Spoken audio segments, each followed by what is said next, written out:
After the completion of topic classification of assets, now we are going to study about classification of liabilities. So liabilities are being classified into three parts. First is your current liability, non-current liability and contingent liability. तो पहले हम liability देखते हैं क्या है, फिर दोनों जो भी थ्री कैटेगरीज हैं इनकी तीनों को हम स्टडी करेंगे. What is liability? देखिए liability means whatever obligation we are having in the past which we have to pay to someone. That is liability. Here it is written, liability is a term in accounting that is used to describe any kind of financial obligation. The financial obligation जो मुझे future में पे करने हैं, that is liability. जो business को किसी future में किसी और को पेमेंट जो करना है, सपोज लोन ले रखा है तो पेमेंट करना है उसको, that loan is liability. इसी को हम liability कहते हैं. अब यहां पे दिया है at the end of accounting period to a person or a business. अब अगर पूरे फाइनेंशियल ईयर में मैंने लोन लिया और कुछ अमाउंट पे कर दिया, जो कुछ बचा है अगर अमाउंट, उसको लायबिलिटी में हम लायबिलिटी बैलेंस शीट के लायबिलिटी साइड में हम रिकॉर्ड कर देंगे. लायबिलिटी ओवरऑल थ्री टाइप्स की होती हैं. तो मेन जो टॉपिक है हमारा लायबिलिटीज का, current, non current and contingent, जो क्लासिफिकेशन हमें करना है उसको हम स्टार्ट करेंगे. तो करंट लायबिलिटी क्या होती है देखते हैं. Current liabilities also known as short term liability are debts और obligation that need to be paid within 1 year. जैसे करंट एसेट था 1 ईयर के अंदर जो कैश में कन्वर्ट हो जाए, उसी तरह 1 ईयर के अंदर जो मुझे पेमेंट करना हो विद इन 1 ईयर, जो ऑब्लिगेशन मुझे पेमेंट करने हैं विद इन 1 ईयर, उसको हम करंट लायबिलिटी कहेंगे. आगे दिया, current liability should be closely watched by management to ensure that company possess enough liquidity from current asset to guarantee that the debts और ऑब्लिगेशन कैन बी मेट.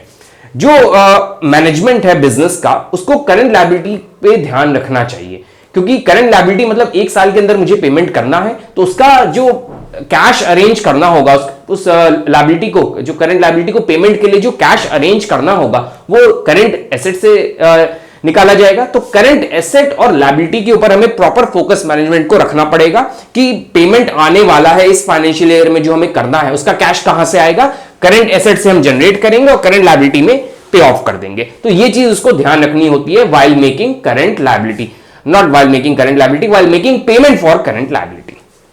कुछ example दिए हुए हैं करंट लायबिलिटीज के, जैसे अकाउंट्स पेबल हो गया, interest payable, जो पे करना है, पेबल पे हो गया वो नहीं है, जो पे करना है, जो अभी तक मैंने पे नहीं किया, इसलिए पेबल वर्ड लिखा हुआ. Income tax payable, bills payable, bank overdraft, accrued expenses, short term loans, ये सारे क्या हैं, हमारे करंट लायबिलिटी की कैटेगरी में आते हैं. अब आते हैं second one, which is non current liability, also known as long term liability और debt obligation due over a year time. Current 1 year के विद इन 1 ईयर होता है, 1 ईयर के ऊपर निकल जाए तो नॉन करंट बन जाएगा. जिस तरह एसेट था उसी तरह नॉन करंट लायबिलिटी में आ जाएगा आपका. तो इसमें कौन कौन से होते हैं, जो कंपनी लॉन्ग टर्म लोन लेती है अपना बिजनेस सेटअप करने के लिए, कैपिटल लोन जिसको हमने डिबेंचर आपको समझाया था, तो डिबेंचर, ये सब क्या है, मेरे नॉन करंट लायबिलिटी की कैटेगरी में आते हैं. सेकंड पैराग्राफ में देखिए दिया हुआ, long term liabilities are crucial in determining a company long term solvency. Solvency means कि हम कितने सॉल्वेंट हैं, अपना जो बिजनेस का जो डेट है वो हम पे कर पाएंगे कि नहीं, फ्यूचर में अपना जो भी लोन है मेरा लॉन्ग टर्म लोन, उसको हम पे कर पाएंगे कि नहीं, ये पता लगाने के लिए हमें सॉल्वेंसी पता लगानी पड़ती है. सॉल्वेंसी कैसे पता चलेगी, अगर लॉन्ग टर्म लायबिलिटी के बारे में हमें इनफ इंफॉर्मेशन होगी. तो यही चीजें लिखिए, long term liabilities are crucial, ये इंपॉर्टेंट है डिटरमाइन करने में कि कंपनी की लॉन्ग टर्म सॉल्वेंसी कैसी है.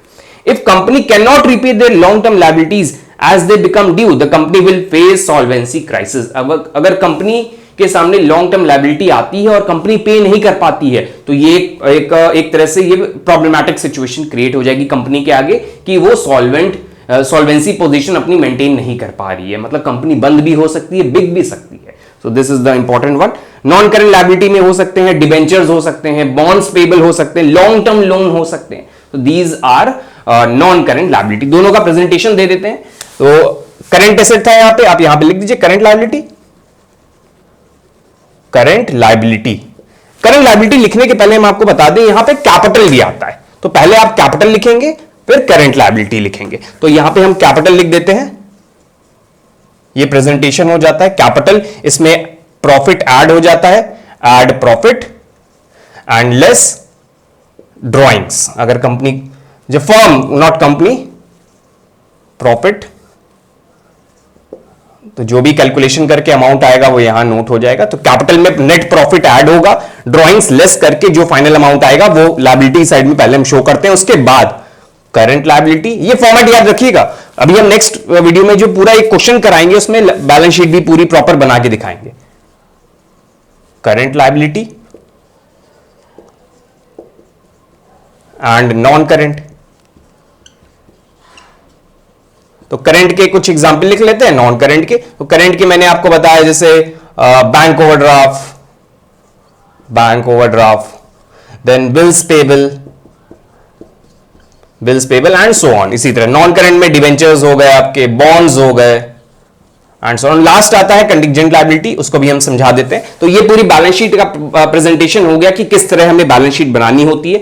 Current asset, non current asset, then capital का प्रेजेंटेशन पहले देना होता है, कैपिटल में नेट प्रॉफिट ऐड होता है, ड्राइंग लेस हो जाती है। ये कैसे, ये क्वेश्चन करेंगे इसके बाद वाला, जिसको आप जरूर से देखिएगा, उसमें पूरी बैलेंस शीट हम प्रेजेंट करके दिखाएंगे, तब और अच्छे से क्लैरिटी आएगी। अभी मेरा टॉपिक था सिर्फ करंट एसेट और एसेट को क्लासिफाई करना और लायबिलिटी को क्लासिफाई करना, और बैलेंस शीट कैसे बनेगी वो हम दिखा चुके हैं एक वीडियो में। तो ये एक बार फिर से मैंने पूरा बैलेंस शीट बना के दिखा दिया किस तरह बनेगी। अब आते हैं अपने लास्ट क्लासिफिकेशन पे, which is your contingent liability. So यहां कंटिंजेंट लायबिलिटी का एक्सप्लेनेशन दिया हुआ है, are liabilities that may occur depending on the outcome of a future event.